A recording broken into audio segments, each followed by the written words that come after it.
Youth Diversion presents our Beyond Bullying presentation. Is bullying a problem? Yeah, it is. In Canada, at least 1 in 3 adolescents have reported being bullied. Studies have found that bullying occurs once every 7 minutes on the playground and once every 25 minutes in the classroom. Now, we all know what bullying is. You've likely been learning about it since kindergarten. So why does it continue to happen, even into adulthood? First, it's important to understand the significant difference between conflict and bullying. Bullying is when a person or a group deliberately tries to hurt, threaten, insult, or make fun of another person repeatedly. In conflict, both parties might be emotional and upset, and yet neither is seeking control or attention. Even though they disagree, they still maintain respect for one another. Let's look at some direct examples of conflict versus bullying. With conflict, there's a balance of power between individuals. With bullying, there's an imbalance of power. Conflict can end in both individuals feeling upset, but with bullying, only the victim feels upset. With conflict, the individuals want to solve the problem and restore the relationship, but bullies see no need for resolution. Conflict should be occasional, whereas bullying is often and ongoing. Conflict doesn't usually end in emotional damage or severe distress, whereas bullying leaves the victim feeling seriously emotional or physically threatened. There are 4 main types of bullying: verbal, like insulting someone; physical, like pushing or punching someone; cyberbullying, like making mean posts about somebody; and social bullying, like excluding someone from a group. Let's talk about cyberbullying. It can happen because of anonymity. Cyberbullying allows bullies to avoid facing their victims, so it makes them think they won't get caught. Social pressure. They may think their behavior is normal and socially acceptable, especially when their friends egg them on. The National Council on Crime Prevention reports that in a survey of teenagers, 81% said that they believe others cyberbully because they think it's funny. They're ignorant to the consequences. Since they can't physically see the reaction of their victim, they can't tell how much pain they're causing them.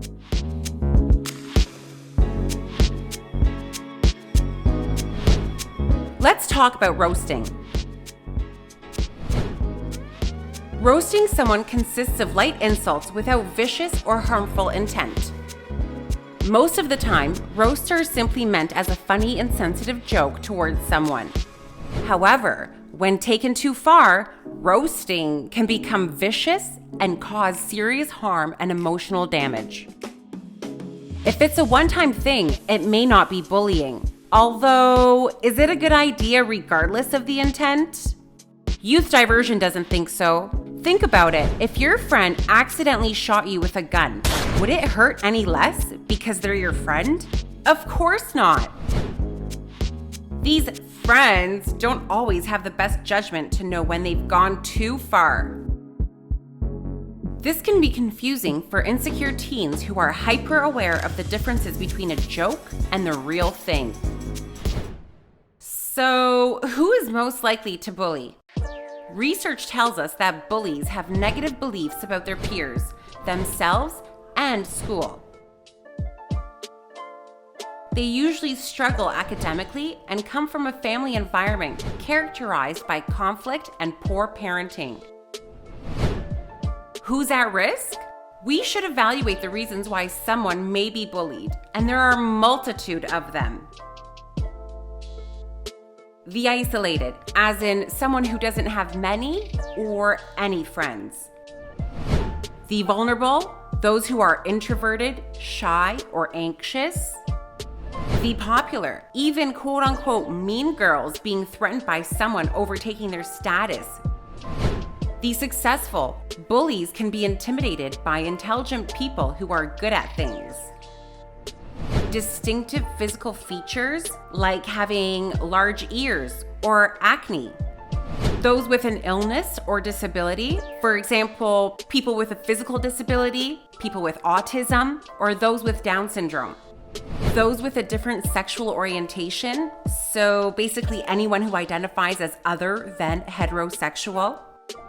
For their religious or cultural beliefs, like the notion that people of the Asian race are somehow responsible for the COVID-19 pandemic.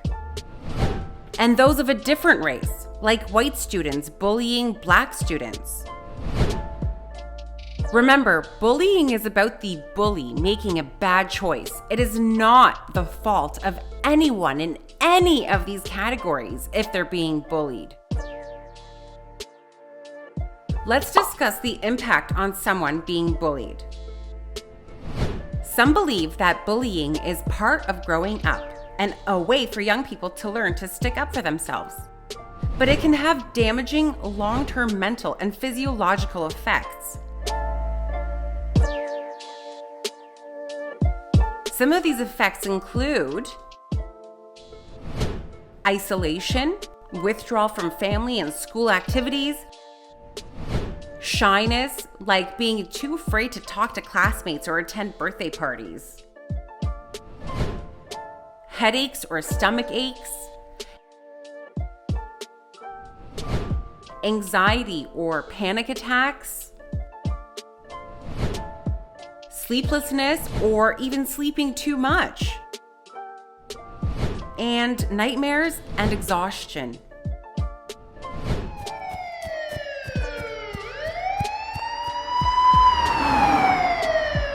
Did you know that people who learn that they can get away with violence and aggression often continue to do so in adulthood? This can lead to criminal behavior later in life, like sexual harassment and domestic abuse. Still having a hard time figuring out why bullying isn't cool? Well, consider the legal implications of it. For bullying-related behaviors, including cyberbullying, you could be charged with criminal harassment, threats and intimidation, mischief in relation to data, unauthorized use of computer, identity fraud, extortion, counseling suicide, and incitement of hatred and defamatory libel. Bullies may not only be charged with an offense and have a criminal record, but also suffer consequences related to school, like getting suspended or expelled, losing hard-earned scholarships, and possibly being kicked off of a sports team or club.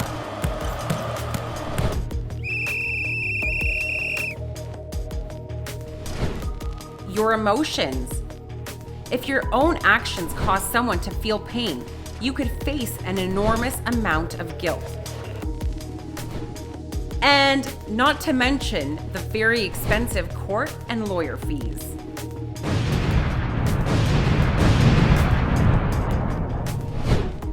Let's talk about bystanders. A bystander is a witness to any sort of bullying, whether it's in person or online.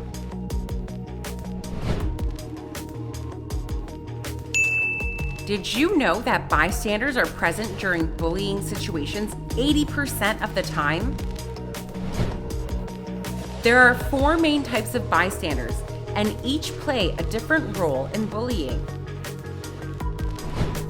There are outsiders.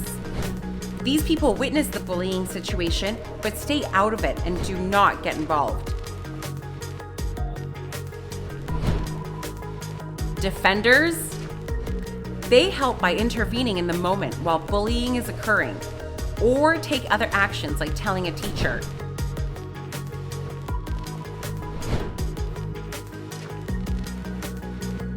Reinforcers.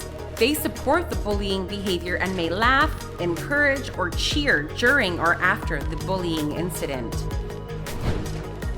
And assistance. They help the individual doing the bullying and join in.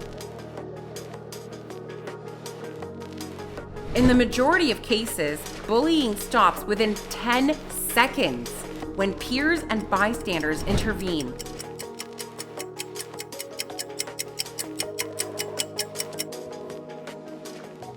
Lending a helping hand to someone in need can make a massive positive difference in a bullying situation. So why doesn't everyone step in? Fear of retaliation and being bullied themselves? Fear of losing their social status, like no longer fitting in with the cool kids? Lack of knowledge about the incident, like who's right or wrong in the situation? Feeling as though teachers or adults might make the situation worse? Or they don't know what they can do to intervene or how to address the bullying. Bystanders can take positive actions to prevent bullying, like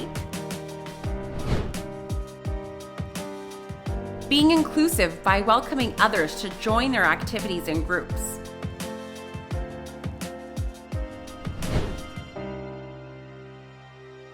Showing kindness and empathy for others.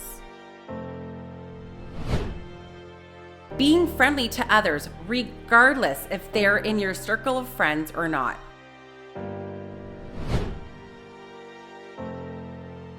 And joining or supporting bullying prevention groups. Bystanders can also intervene during an active incident.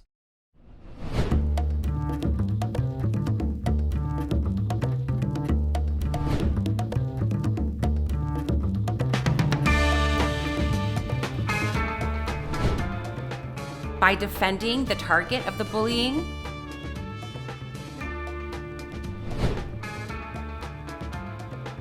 intervening as a group, changing the subject or using humor to lighten up a serious situation,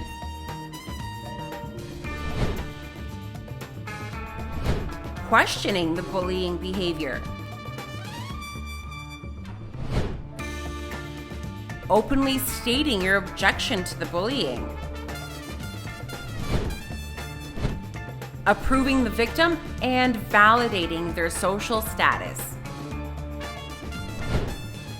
Bystanders can address bullying after it happens by reaching out privately to the victim of the bullying to help out or even offer some kind words.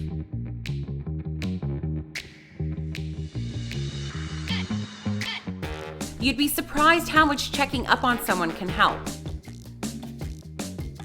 Reporting the bullying to a teacher, trusted adult, or parent. And reaching out to the bully to express concern if you feel safe to do so.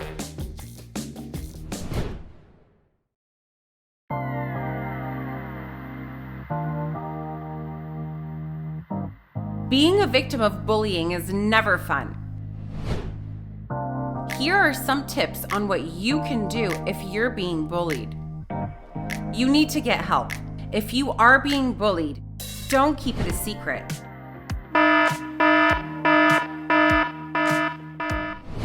Report all bullying incidents to your teacher, parents, or police if need be.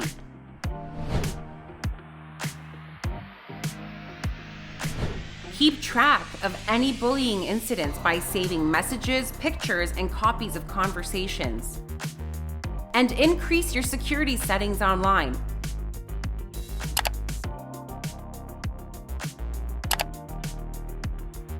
Hide your profile and block users that are bothering you. While it is okay to dislike someone, even dislike them for no reason, it is never okay to disrespect, degrade, or humiliate a person. You never look good trying to make someone else look bad. Thank you so much for watching Youth Diversion's Beyond Bullying presentation.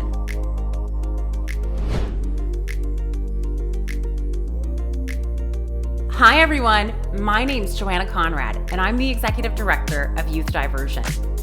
We have tons of cool content for you to check out on both our website and social media.